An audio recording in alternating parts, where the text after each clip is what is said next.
Paano mo na-hit, Sir Chok, yung first 1 million mo? Dumating sa point na parang sobrang yung higpit namin sa pera. So kahit halimbawa yung partner ko, hindi pa kami naglilibin nung time na yun. Sabi ko, piliin muna natin maglakad.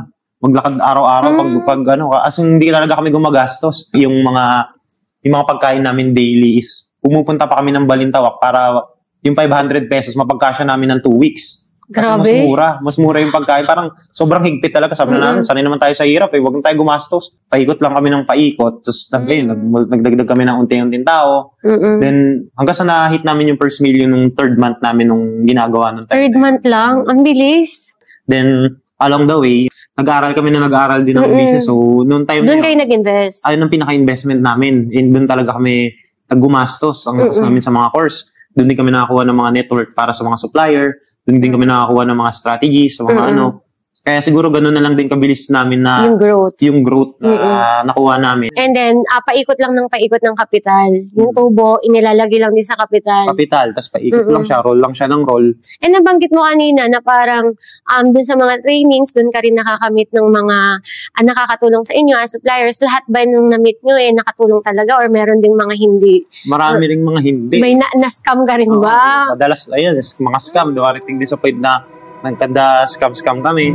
Tapos nung time na yung capital na ginagamit namin noon, halos parang hard-earned money namin siya. Hindi namin siya sa gusto namin mag-invest.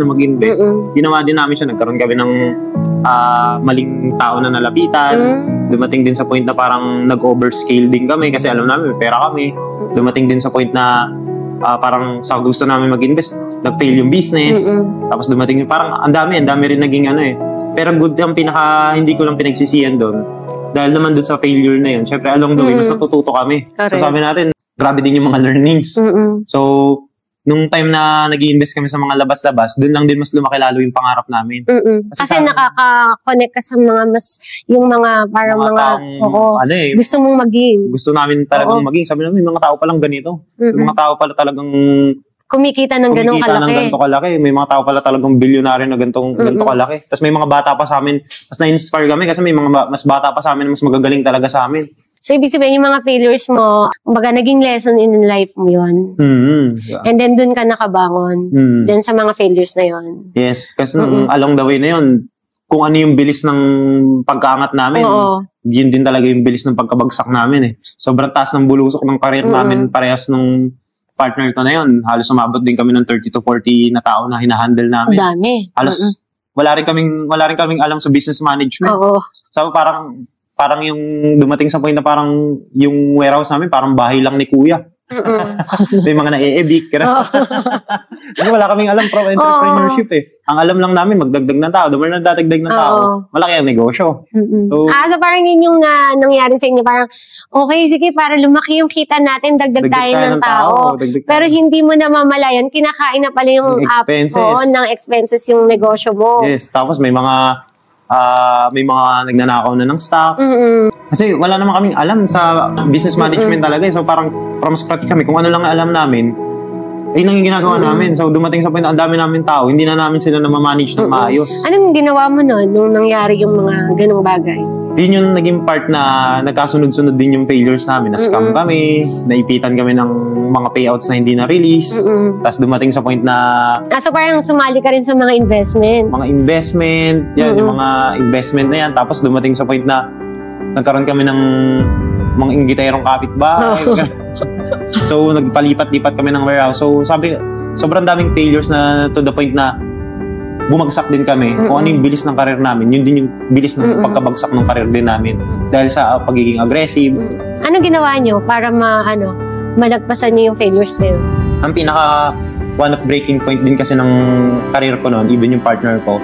Kasi nung time nagbuhay pa yung father ko, aminin ko sa sarili kong maka-Diyos ako Nung dumating sa point na namatay yung father ko, parang nawala yung faith ko. Kasi parang sabi ko, parang ang sakit. Sobrang sakit mawala ng tatay. Sabi ko, nagdadasal naman, sabay naman kami nag-serve ng father ko, ganyan. Sabay naman kami nagdadasal. Dadasal kami. Tapos, parehas namin pinagdadasal yung kagalingan niya. Dapat okay na yung magiging operation niya kasi willing na ako mag-donate ng kidney ko sa kanya So, to the point na parang pares namin pinagdadasal yun. Ganun din yung bills na kinuha niya yung father ko. Since nung kinuha niya yung father ko, wala na ako. Hindi na ako naniwala. After nun, halos hindi na ako naniwala sa Diyos. Basta parang ako naligaw. Oo. Dumating sa point na parang naging greedy ako sa pera. Feeling mo, ikaw lang yung ano nun. Dahilan, no? Sa sipag mo yun. Parang sinasabi ko, it's me. Wala namang tumulong sa akin eh. Parang nung time na namatay yung father ko, nawala naman na kami ng Diyos eh. So hindi ikaw yun. Parang dumating sa point na ganun yung naging thinking ko. Hanggang sa pinagbiniyaan ako ng karir na ganun kabilis, siya din yung mismo tumapik sa akin na magising ka. Magising ka nung tayo. Nagising talaga kami. Sabi ko, tinatapik na ako. Kailangan ko nang bumalik. Kailangan ko nang magbalik loob. Kasi ano na eh, halos nagka-alopecia na ako. Nagkaroon ako ng malaking panot dito. Kasi stress na kami. Na wala na. Parang ginagawa namin lahat ng klase ng negosyo. Wala talaga. Parang lagi namin na-admit sa amin sa sarili namin na magaling kami. Kakain natin sa kahit lahat si partner mo, ganun rin siya. Dumating din sa point na, alam ko siguro, nahawa ako na siya kasi naging ganun yung thinking ko eh. Dumating sa point na tumingala na kami, sabi ko, surrender ko na to, Lord, kasi alam ko hindi ko na kaya. Dumating ako sa point na, nag-church ako, sabi ko, wala na ako ibang malalapitan.